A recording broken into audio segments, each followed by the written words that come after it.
नमस्कार दोस्तों, अजब गजब के इस वीडियो में आपका फिर से स्वागत है। आज हम दुर्योधन को क्यों मिला स्वर्ग, इस रहस्य पर से पर्दा उठाएंगे।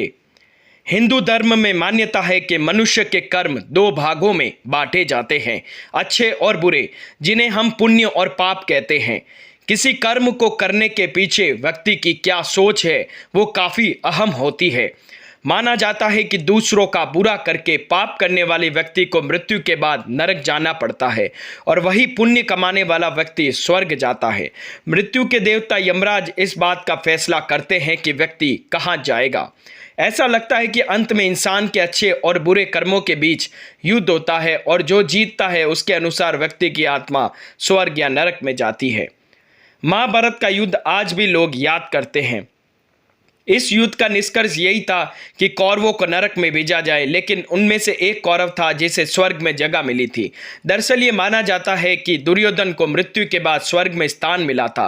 पांडवों ने सत्य का साथ दिया और वही कौरव अधर्मी कहलाए, मगर फिर भी दुर्योधन को स्वर्ग में जगह क्यों मिली, आइए जानने का प्रयास करते हैं इसके पीछे की वजह। वो था एक उदार और समझदार राजा। दुर्योधन एक नेक और अच्छा राजा था। एक घटना इस बात की पुष्टि भी करती है। इस कथा के अनुसार युद्ध के बाद दुर्योधन मृत्यु के निकट थे और श्री कृष्ण उनके पास बैठे थे। तब उन्होंने भगवान श्री कृष्ण से कहा था कि मैं हमेशा से ही एक अच्छा राजा रहा और अब मैं मृत्यु के बाद स्वर्ग में जाऊंगा, लेकिन कृष्ण तुम शेष जीवन दुख में बिताओगे। ऐसा कहने के बाद ही दुर्योधन पर आकाश से पुष्प वर्षा होती है। ये घटना बताती है कि दुर्योधन की कहीं बातें सत्य थी। दयालु और जमीन से जुड़ी शख्सियत। कर्ण दुर्योधन का सबसे करीबी और विश्वसनीय मित्र था। इस तरह कर्ण की मित्रता दुर्योधन की पत्नी भानुमति से भी थी। एक बार जब दुर्योधन मौजूद नहीं थे तब कर्ण उनकी पत्नी के साथ पासे खेल रहा था।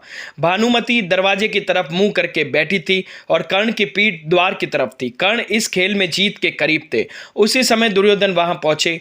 राजा और अपने पति दुर्योधन के द्वार पर आने के कारण भानुमति खड़ी हो गई, लेकिन कर्ण को लगा कि वो हारने की वजह से खेल को अधूरा छोड़कर जा रही है।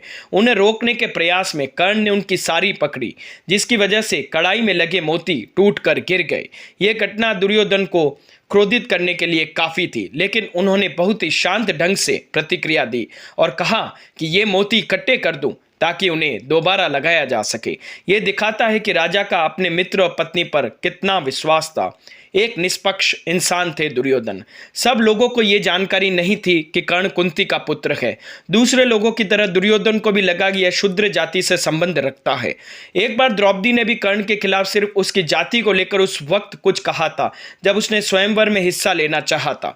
उस वक्त सिर्फ दुर्योधन ने ही कर्ण का साथ दिया था और बचाव करते हुए कहा था कि एक युद्ध योद्धा, एक संत और एक दार्शनिक की कोई जाति या स्रोत नहीं होता। वो महान पैदा नहीं होते हैं, लेकिन महान बनते हैं। यह घटना बताती है कि वह जाति से जुड़े भेदभाव से ऊपर था और समानता पर विश्वास करता था। शकुनी की गलत नीयत का शिकार हुए थे दुर्योधन। इसके अलावा भी कई ऐसी घटनाएं हैं जो साबित करती है कि दुर्योधन एक अच्छे इंसान थे, मित्र, राजा, पति और पुत्र थे, मगर वो अपने मामा शकुनी की बुरी चालों का शिकार हो गए थे। शकुनी के मन में बदले की भावना थी और इसका मकसद धृतराष्ट्र के वंश को खत्म करना था और इसके लिए उसने बड़ी चालाकी से कौरवों को कठपुतलियों की तरह इस्तेमाल किया। यह भी कहा जाता है कि अपने मामा पर अंध भरोसा रखने के कारण ही दुर्योधन ने ऐसे कदम उठाए। दुर्योधन को अपनी इन गलतियों के लिए नरक जाना पड़ा, जहां उसने अपनी हिस्से की सजा भुगती और फिर स्वर्ग में स्थान प्राप्त किया। कहानी यहां तक खत्म नहीं होती है। महाभारत का युद्ध खत्म हुआ। कौरव तो सभी युद्ध में मारे जा चुके थे। पांडव भी कुछ समय तक राज्य करके हिमालय पर चले गए। वहां पर एक एक करके सभी भाई गिर गए।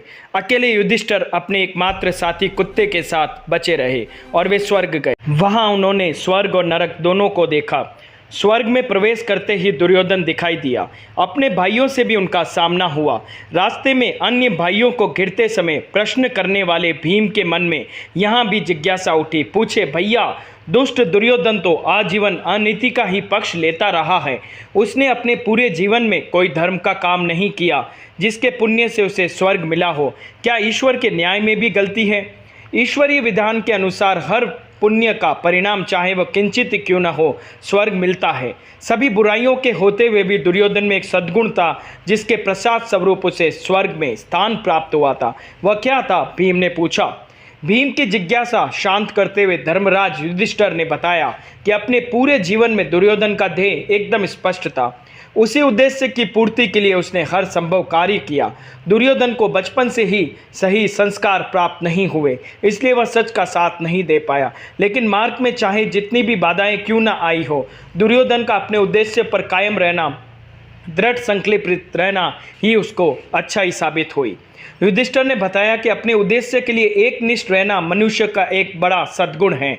इसी सद्गुण के कारण कुछ समय के लिए उसकी आत्मा को स्वर्ग के सुख भोगने का अवसर प्राप्त हुआ है। युधिष्ठिर की बात सुनकर भीम की जिज्ञासा शांत हुई और कुछ समय दुर्योधन और पांडवों ने फिर एक साथ बिताया। उम्मीद है आप लोगों को ये जानकारी पसंद आई होगी।